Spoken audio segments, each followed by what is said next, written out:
The next reading is by Jessica Hagedorn, and it's entitled Ghost Town. Jessica Hagedorn is actually our very own New York City Filipino writer. She couldn't be here today, so the reading will be read by Mia Katigbak.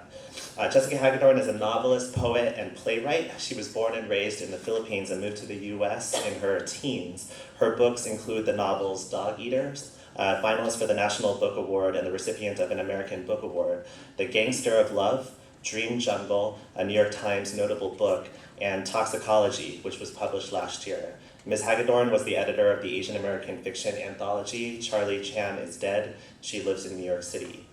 Mia Katigbak is the artistic producing director and co-founder of the National Asian American Theater Company. She is also founding director of the Consortium of Asian American Theaters and Artists. Ms. Katigbak has acted extensively in New York City with the Foundry Theater, Mai, New York Theater Workshop, Public Theater, Women's Project, and Pan-Asian Rep, among others. Internationally, she has performed in Manila and in the Middle East. Most recently, she directed HANGGANG's Swoony Planet for Fordham University's main stage. We're in for a treat, here to read a couple of excerpts from Jessica Hagedorn's memoir, Ghost Town. Please welcome Ms.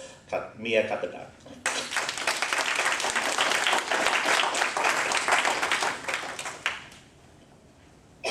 Jessica's piece, Ghost Town, starts by describing a group of expat Filipino artists who get together for what we call Filipino therapy. We eat, we drink, we talk, we make chismes, then we eat again, we drink, and you get the picture. She describes our shared feeling of missing a home that no longer exists, but which continues to haunt us.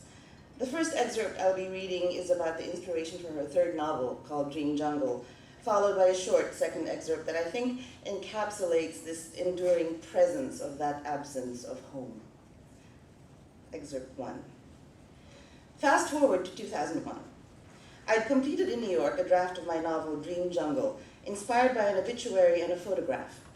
A few years earlier, the New York Times had published an article on the death of Manuel Manda Elizalde Jr., a colorful figure from my childhood. Few people may remember or care who Manda Elizalde was, but many remember the Tasaday, a mysterious tribe he claimed to have discovered in 1971 in the Mindanao rainforest. Shy, noble savages, untouched and untainted by civilization. To this day, no one is sure if they were a hoax or a genuine band of long-lost primitives. In the photograph, Elizalde, scruffy, handsome, 30-something, wears a rakish yachtman's cap on his head and a pensive, wary expression on his bearded face. Half-naked Tasaday children huddle closely beside him. Perhaps they're afraid of the camera. The children are endearing, sweet, and glorious in their innocence. One boy wears a grass skirt. The little boy, if one were to believe the legion of hoaxed theories buzzing around the Tasaday, could very easily have been a girl who, upon Elizalde's orders, had her hair shorn off and meekly donned her primitive costume. The photograph is manipulative and powerful. Straight out of some macho imperialist fantasy. Graham Greene meets Joseph Conrad, meets James Michener, meets Rogers and Hammerstein. I kept reading and rereading the article, remembering with a rush how I had once attempted to interview Elizalde back in 1974, my year of making peace with my father, the year of my first trip home. The afternoon of our brief, surreal visit is permanently etched in my imagination. Elizalde was already the despised subject of nasty rumors and had become somewhat of a paranoid recluse on his estate. The only reason he had agreed to see me was because of family connections. I worried that he would cancel at the last minute.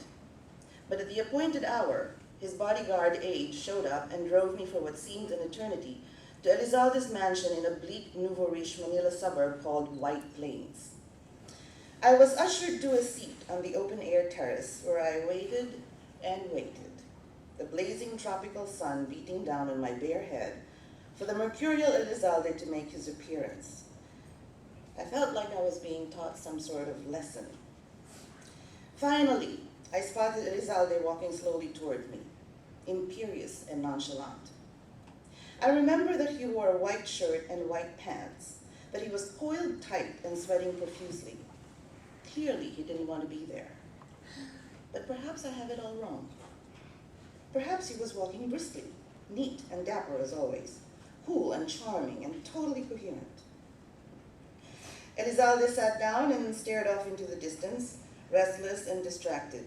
He responded to my rather timid questions about the alleged Tasaday hoax with terse one-liners, yet I pressed on in the naive, earnest way of a 25-year-old, trying not to be intimidated by this small, tense man. In the middle of one of our long, heavy silences, a shape suddenly materialized on the parched green lawn.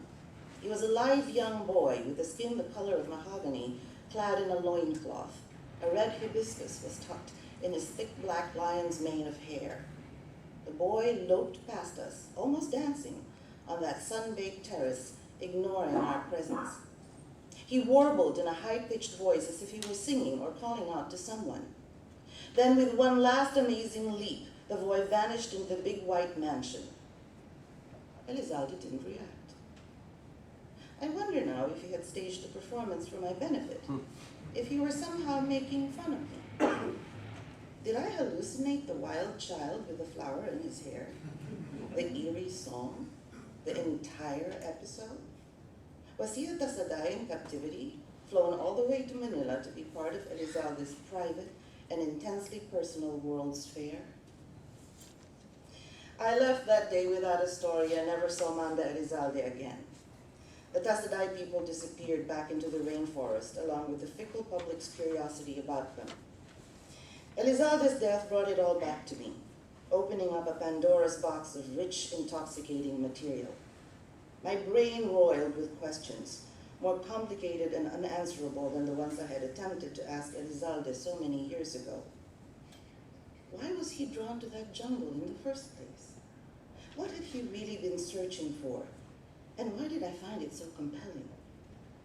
Proving or disproving that the Tasaday myth was not my main concern.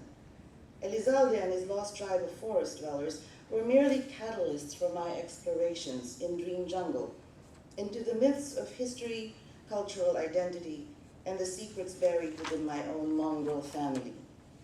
Filipino, Spanish, Irish American, German, Chinese. The women were vain, restless, mixed blood beauties. The men were also vain, brooding and arrogant, often on the run from someone or something. We were a fatalistic bunch, our own lost tribe, prone to fits of melancholy and wild exuberance, right at home in the hybrid, fatalistic, anything is possible Philippines. Second excerpt. During Filipino therapy, it often boils down to a language game. My expat friends and I shout out words and phrases in Tagalog, Ilocano, Visayan, or whatever other regional dialect we might have grown up speaking. We curse. To speak the language with such loud abandon is a joyful exercise in remembering. We laugh at the absurdity of sitting around in some Manhattan apartment shouting, "Walang hiya!" or "Kaliwa, kanan," for no reason at all. No shame, left, right. We feel no shame. The words may sound like playful nonsense to most people, but are bittersweet music to our ears. I still dream about the old house from time to time, but it is no longer a solitary house in a desolate island.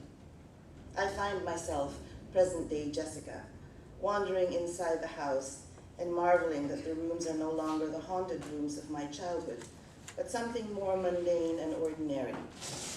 The narrow, claustrophobic kitchen in my New York apartment, or maybe the post office I'd visited earlier that day. But some ghosts will never be laid to rest, and my memory is still jogged by the most unexpected things. The perfume of rotting flowers, the taste of salt, plaintive Cuban love songs, wistful cha-chas, silvery kundimans played on a guitar. It never fails. That ruin of a house once again looms large before me. The ghosts stir. I begin to write. Thank you.